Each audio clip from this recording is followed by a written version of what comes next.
Facing the heat of Fahrenheit 451. Is it just me or is it hot in here? Ray Bradbury's Fahrenheit 451 is one of the classics of dystopian literature. I first read Fahrenheit 451 in grade 11 English. We're being introduced to dystopian literature and we're reading George Orwell's 1984. 1984 was quite the page turner and I finished the book very quickly. So my English teacher handed me Fahrenheit 451 so I wouldn't just waste time in class. I still remember how this book impacted me, probably even more than 1984 or Animal Farm, which were the books in that class. The embers of the book burned in my mind, smoldering for these many years, often being tossed in as anecdotes or analogies. Recently, I was compelled to read it again for a couple of random reasons. First, my son, who's in grade 9, was reading the book, and he asked me a few specific questions that I'd long forgotten the answers to. And second, a quote from the book is part of the Two Cathedrals episode in The West Wing. I'm currently rewatching The West Wing, perhaps you can say as an escape into utopian television. I'll work that quote in from The West Wing a little later in the talk. The banning of books is certainly a central issue in Fahrenheit 451, and the topic of the banning of book remains today. Case in point, Dr. Bruce Friesen-Pankratz is responsible for sending me this editorial cartoon from March 17th, 2026, from the Winnipeg Free Press, taking aim at the banning of books in Alberta. However, the banning of books is just the entry point to the hot topics that boil in Fahrenheit 451. There's significant complexity to Bradbury's novel, and we can't tease all the layers that could be explored in these remaining few minutes that are already counting down. However, I'll pick a few to spark further conversation and reflection. But first, here's a quick summary and analysis for those who might not be familiar with the story. Fahrenheit 451 follows Guy Montag, a firefighter. However, firefighters are responsible for burning books and not extinguishing fires. Quoting Captain Beatty, Montag's boss, firefighters were given the new job as custodians of our peace of mind, the focus of our understandable and rightful dread of being inferior official censors, judges, and executioners. Montag encounters individuals along the way who challenge his previously held views about the joys and satisfactions of burning books, not only by those who hold opposing views, but also those who operate within the original belief system that was held by Montag. His first encounter is Clarice McLennan, a young woman whose vibrant energy and engaging questions captivate Montag. Her questions strike to the core of his profession and his philosophy of life. She asks questions like, do you ever read any of the books you burn? Is it true that long ago firemen put fires out instead of going to start them?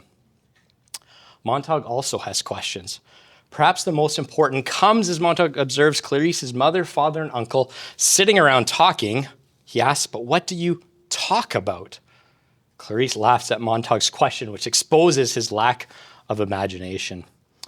She has one more question for him, which cuts deep. Are you happy? Clarice's zest for life and creativity is contrasted by Montag's wife, Mildred, who spends her time amusing herself with stories broadcast in her 3-screen room. These stories give her the illusion of participation, co-creation, and real connection. After Montag's first encounter with Clarice, he comes home and is welcomed by a nearly dead Mildred who has overdosed on sleeping pills. A revived Mildred provides no intellectual stimulation for Montag, and she is later appalled at his curiosity about books and the fact that he has been secretly collecting them. Further discussions with Clarice and a call to burn a house of books where a woman so determined to defy the firemen and who dies for her beliefs compel Montag to question everything. Captain Beatty responds to Montag's behavior by outlining the role of the firefighter to protect the happiness and peace of society by protecting against the bright individuals in society who make others feel inadequate. Struggling to understand the books Montauk turns to Farber, a man he once met in a park who admitted to being a retired English professor who had been thrown out upon the world 40 years ago when the last liberal arts college shut for lack of any students and patronage. Farber is plagued by the fact that he didn't speak up when he saw the trajectory. He later laments, "Mr. Montauk, you are looking at a coward. I saw the way things were going a long time back. I said nothing. I'm one of the innocents who could have spoken up and out when no one would listen to the guilty. But I did not speak and thus became a guilty myself. And when finally they set the structure to burn the books using the firemen, I grunted a few times and subsided, for there were no others grunting or yelling with me. By then, now it is too late." Through their discussions, Farber helps Montauk understand the importance of books and guides Montauk through a radio earpiece as Montauk transitions from firefighter to fugitive, now the prey of the mechanical hounds. Montauk narrowly escapes as he flees the city and evades the pursuit of the mechanical hound. He then stumbles upon a man named Granger and a group of exiles who keep the legacy of books alive by memorizing them. The exiles are just far enough away to watch as the war begins and ends in an instant, and the city is destroyed by bombs. The book ends with the exiles returning to the city to begin again. Among other things, Bradbury's Fahrenheit 451 critiques a culture so distracted by happiness and amusement that it has rendered itself miserable and empty. Peace, peace, when there is no peace.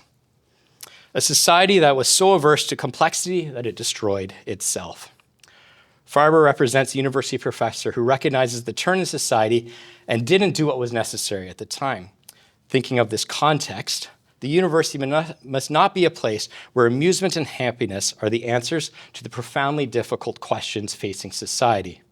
Or, stated in the positive, the university must be the place to prepare individuals to deal with complexity, disagreement, and even frustration.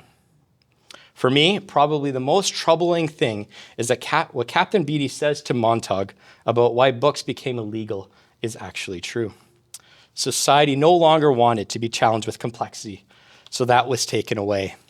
Anything that spoke against what needed to be removed as well. The people were given what they wanted. 10-word answers, 280 word or characters of information. A reel as a substitute for real learning, distraction for, and non-reflexive response to the arts, the illusion of participation, voting for the latest internet quiz or which person is to be voted out of the house or off the island. As Beatty states, if you don't want a man unhappy politically, don't give him two sides of a question to worry about. Give him one. Better yet, give him none. Let him forget there is such a thing as war. If the government is inefficient, top-heavy, and tax-mad, better it be all those things than people worry about it. Peace, Montauk. Give the people contests. They win by remembering the words to more popular songs or the names of state capitals or how much corn Iowa grew last year. Cram them full of non-combustible data. Choke them so damn full of facts they feel stuffed and absolutely brilliant with information. Then they'll feel their thinking. They'll get a sense of motion without moving. They'll be happy because facts of that sort don't change. Don't give them any slippery stuff like philosophy or sociology to tie things up. That way lies melancholy. Any man who can take a TV wall apart and put it back together again, and most men can nowadays, is happier than any man who tries to slide, rule, measure, and equate the universe, which just won't be measured or equated without making man feel bestial and lonely. It is the removal of complexity and multiple opinions, discussion and dialogue that damages the flourishing of society. We're living in a culture that does not know how to communicate, and at the same time, we are filled with distractions that make us feel invested in something bigger. But we often forget to consider whether it's something worth being invested in.